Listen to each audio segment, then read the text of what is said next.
Well, good morning. How are you all today? And welcome to Integrative Preparedness. Grab yourself something to drink and sip on while we talk here. I'm drinking out of one of my favorite mugs given to me by Parker Kelly and her husband Bob. They made this for me. As you can see, Stonemont, Where Life is Good, and on the back has got a list of all of my books.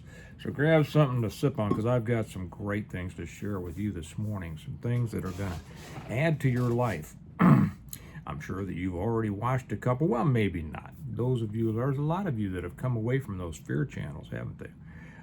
But you've probably heard all the people telling you about all the horrible things. I'm going to tell you about some good things in response to what people might think are horrible. I'm going to read a comment from our poet laureate over on the Patreon channel, Tom Usher. You've heard me talk about him. This guy is an amazing writer. And he wrote a comment in response to yesterday's video, Can Small Towns Save America? I'm going to read some of that to you. But first, I want to tell you about a guy that I stumbled on yesterday, an amazing songwriter. And what caught me is, you know how, and I'm going to share this, you're going to love this. What caught me was the title of a song, you know, as you're going through your feed and everything. And then the title of this was, I Just Can't Stand People. I think that was it. I Just Can't Stand People. It's written by a guy named Ricky Phipps. He's a Tennessee man who works in. I went to his channel, and there was one there that said a little bit about me. Okay. And so I did. Well, he's a guy. I didn't quite catch this. I think he works in a factory or something. He works second shift, works nights. It was I don't even know how to describe it. It was an amazing story. And so I listened to that yesterday. I just can't stand people because it reminded me of a friend of mine who says that. I just can't stand people. And it reminded me a lot of some of you all that says, I just can't stand people. Well, the message of the song really reflected a lot of what we talk about here, and that is to be discerning. Make sure that you have high standards for the people you let in your life, because if you don't, you are going to be disappointed and you are going to be betrayed. But anyway, I want to recommend him to you. I put a couple of his songs up on the Patreon channel, that I Just Can't Stand People. I put that up yesterday, and I asked him if he minded if I did it. He said, no, go ahead. And then I put up What Happened to Simple. That was an amazing one. I put that up this morning. You know how I always start the day on Patreon with, something inspirational or a scripture or something like that. And his song, I thought, also fit in with that. So I put that up. He's got others. He had one I just listened to, Happy Birthday, Mama. And that's a good. He has written over 135 or 65 songs. I forget what. And he doesn't do it for money. I mean, that's amazing. And the way that he does it. Now, he said in his video, he says, I just couldn't believe that my song, I Just Can't Stand People, hit 12,000 views. Well, it's over 400,000 views, and it ought to be 4 million. So, and this guy, I'll tell you the way that he does it. So first off, I would recommend, if you're with us on Patreon, listen to his songs and then go and subscribe to his channel. If you're not on Patreon, just go to Ricky Phipps, Phipps, and listen to his stuff. Subscribe to him. Tell him that you found him from me, because I want him to know how much I appreciate his music. Okay. And it is just amazing. He said that what he does, he writes the lyrics, but then he uses AI for the instrumentals and the voice and everything like that. It's amazing. And this is going to go into what I'm talking about today, the future of America. You know, people are always scared about AI and everything like that. And I have said, if you don't know how to use it, it is going to be dangerous. But it's just like everything else. It's like the people who are afraid of the internet, right? I don't want to be on the internet. It's the mark of the beast. It's this, it's that, and everything like that. And I don't want to give up my privacy. Well, It can be used for good, as we see. You're watching me, right? How good could that be? And it can be used for evil, like everything else, because it's people who use these things, and the use is going to be, the result is going to be determined by the person who uses it. Well, he says, Ricky says that he uses AI. He writes the words, and then he gets on a program that he's got. I've got to learn how to do this, because many of you know that we're working on making the Stonemont series into a movie or a series, and I've always kind of wanted to have a theme song for Stonemont. So if any of you happen to know, or if Ricky happens to see this, and I'm gonna put his name up in the whatever you do, so that they'll see, and you can give me an idea of what kind of program might be used for that. Please let me know, because I've got to learn this stuff and I want to write that. So anyway, go to Ricky Phipps and listen to his stuff. He has meaningful stuff. He's got funny stuff. He's got stuff that sounds like Sons of the Pioneers. It's just amazing. I could go on for a half an hour talking about this guy and this stuff. I'm just so impressed. But do yourself a favor and go watch his stuff and support him. Subscribe. Okay. Some of his stuff, like I said, it's got 300 views. It ought to have 3 million views. So here's to you, Ricky. Thank you for the enjoyment that you've brought so many people. You do it from a golden heart, and I pray that God uses your great talents for His purpose and to better serve the lives of others, because your song makes people think. Okay. All right, let me take a sip of this, and we're going to move on to the future of America. And like I said, what Ricky said about using the AI, that is one of the possible futures of America. Probably the more probable one is the total collapse of everything, like in my books. This is the other one, and I always say you got to be prepared for both. Be prepared for a continuing, increasingly complex technological society. One more, and then I'm going to get to Tom's comment. So yesterday's video, I talked about can small towns save America. If you haven't watched that, go on back and watch it. I won't try to recap it here. But I want to read you Tom Usher's. Now, I tell you, we have, and I've said this before, we've got the smartest viewers and smartest commenters in YouTube land. I'm sorry about the glare that's coming off of here, but it's my laptop. I need this to be able to see. Can I tone the, well, somebody will say, see, I'm looking right now to tone down the light, but I'm such a dunce when it comes to technology that I don't know how. So I just apologize if you see glaring off of here. So this is Tom Usher's. He says, yes, and I suggest, listen to this and see how America is changing and see how you might fit in with it. Yes, small towns will save America if we apply the principles of subsidiarity. Okay? I can only speak to what I'm seeing in the small towns we frequent in the area we live in. We are within the sphere of influence of the St. Louis Metro. We are the exurbs, and this area stretches 60 miles or so out from the city core. And you've heard me talk about, and in my books I talk about, the exurbs, in my opinion, are the best place to live. People that can afford to are moving from closer in, mostly the St. Louis suburbs, to out here. Consequently, the small towns are starting to boom. Even the towns on the periphery, places like Sullivan and Cuba. Close to us, we have Washington and the county seat, Union, seeing massive subdivision development.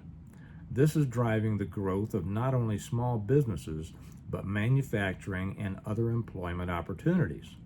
Menards built a big distribution center in Sullivan, as an example. The ability to work from home is, I think, driving a good part of this.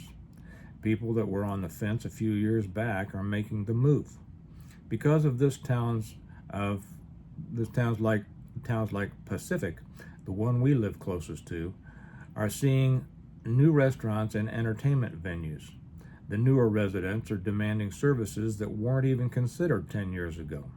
These towns are cleaning up and finally starting to return to what they once were. See, a revitalization of these towns.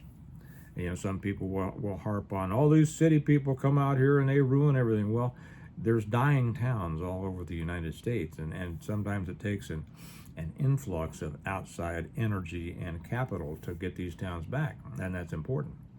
So I'll repeat this. These towns are cleaning up and finally starting to return to what they once were. Where we live, Pacific is the core of the things that revolve around us. We shop there, we have friends that live there, one of our parishes is there, and the other things we need can generally be found there. Let me find what I need to on this. I'm using a different laptop than usual, so the buttons are in different places. When we need the big town stores, places like Lowe's, Target, and the rest, we go to Washington. It is and always has been a beautiful town. The downtown is full of shops and restaurants built along the Missouri River. It retains everything we could want in a small town while still providing those things usually reserved to the large suburbs or urban areas. Oh, and they are building and selling million-dollar condos downtown right on the riverfront. They sell quite quickly. See, this is a good lesson for you. You've heard those channels saying nobody can afford anything, nobody can afford a place to live, nobody. See, the ones at the bottom can't.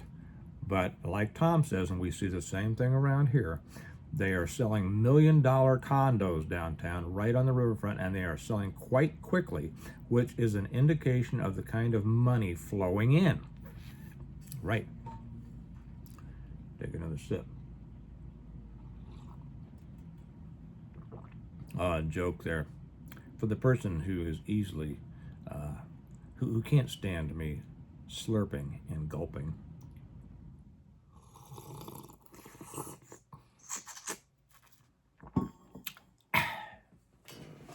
Okay, bye-bye. This development is now starting to spread to other small towns farther out. They are becoming hubs that are driving development in the more rural areas around them. Farmers markets are all over the place. Local ranchers and farmers are running nice stores on their farms, selling the products they produce. I talked about this yesterday, right? About when the farmers and the ranchers can start selling their stuff directly to the public.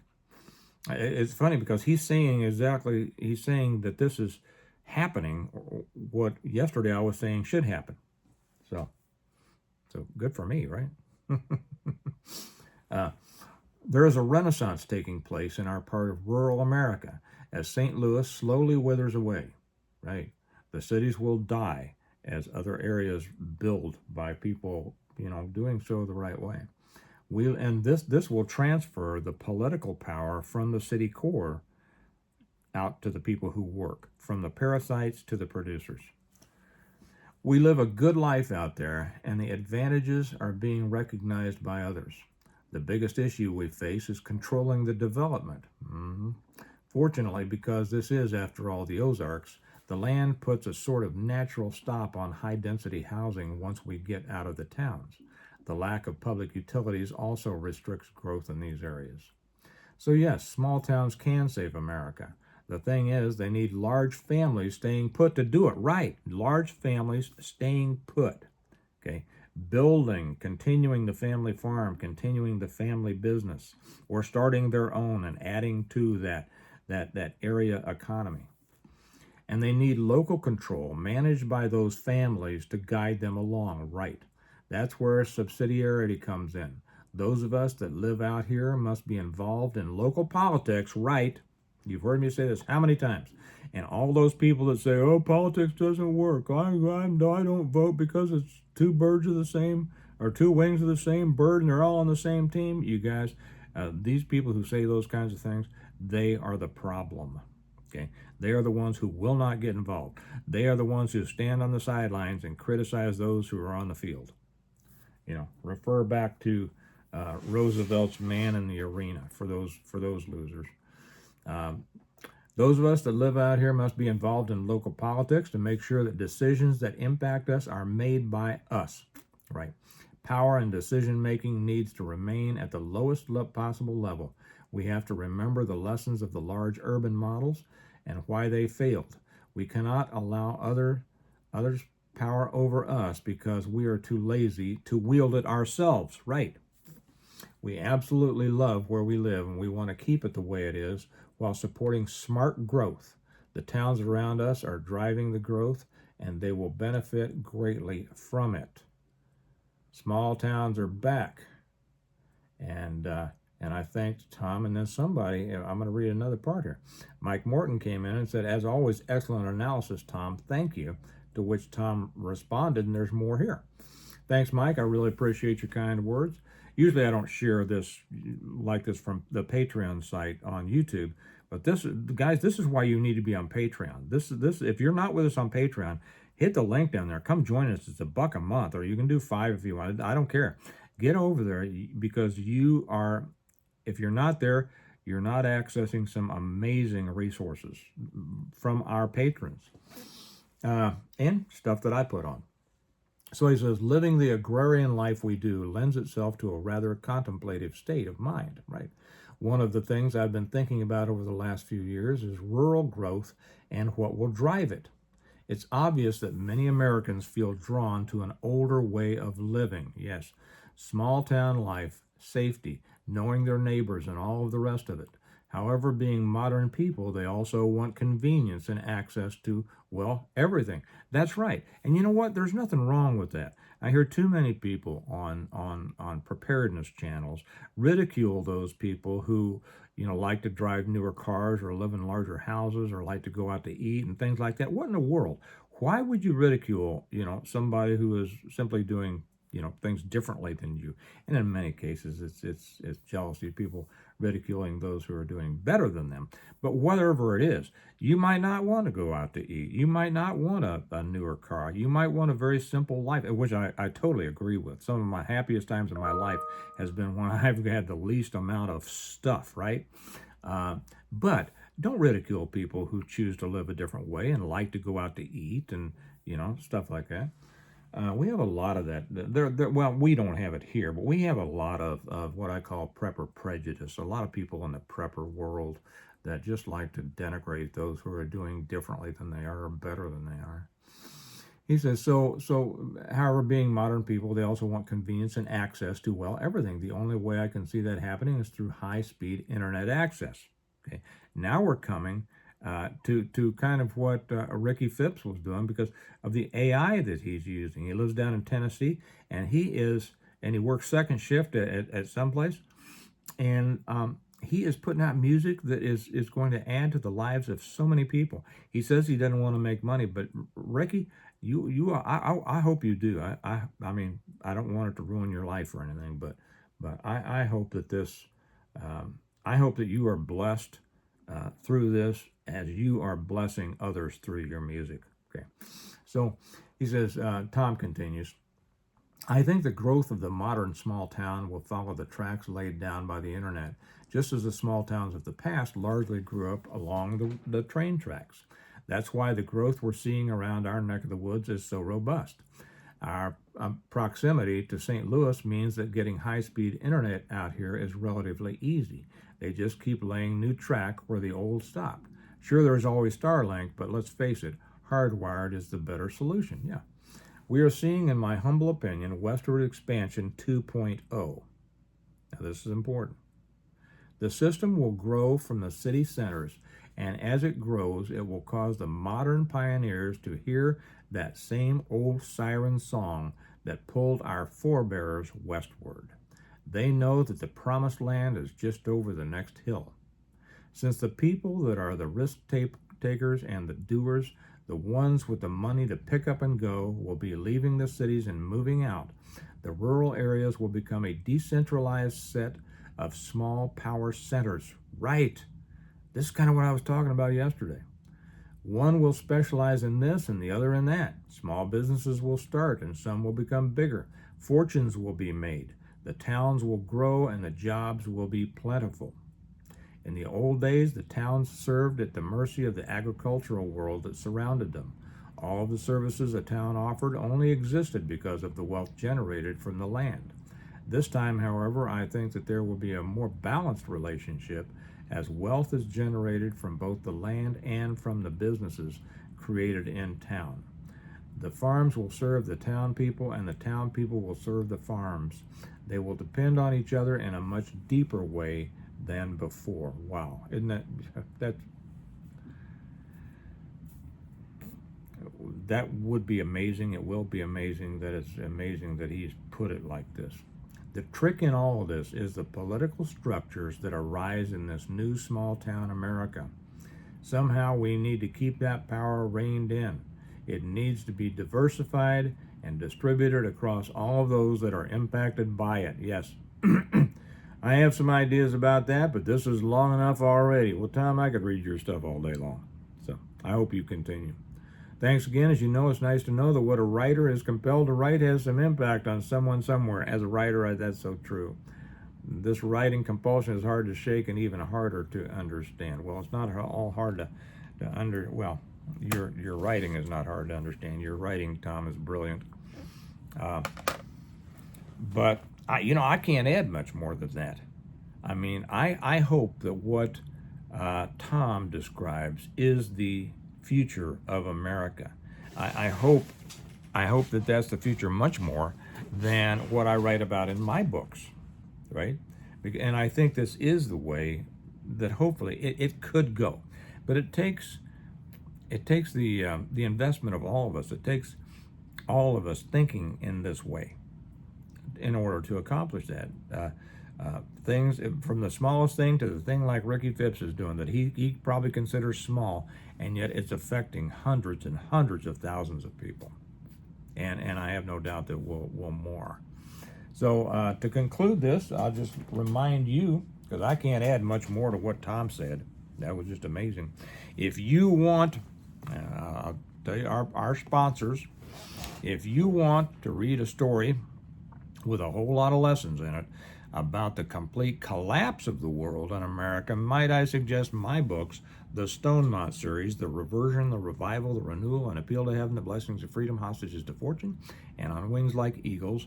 They are, I say, the complete plan for preparing for, surviving, and rebuilding after a total collapse of everything. And it's interesting that some of what I put in my books is kind of reflected in what Tom said.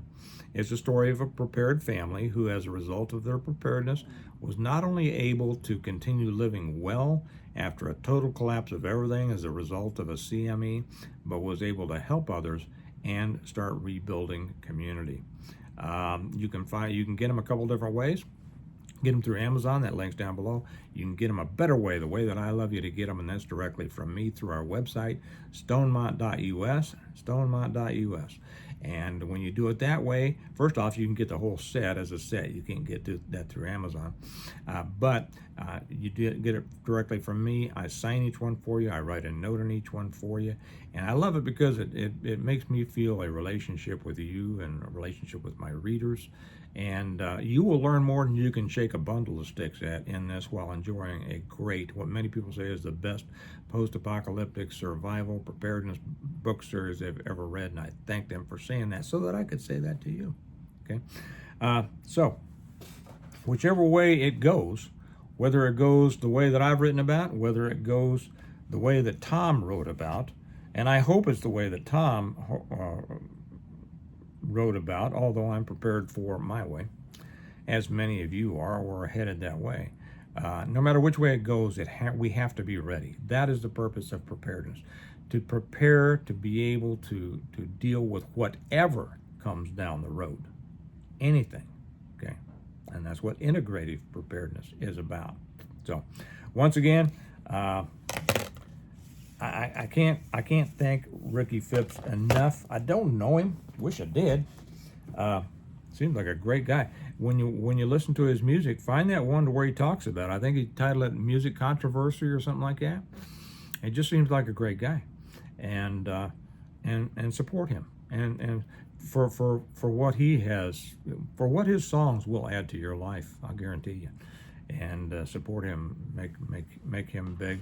Let it spread so that he affects so many more lives out there. Okay? All right. All have a good day. Remember that. Do I have a mug? Oh, yeah, I do here. I got one of our mugs. Remember that we prepare well today in order to live well tomorrow. And I'll talk to you later. Bye-bye.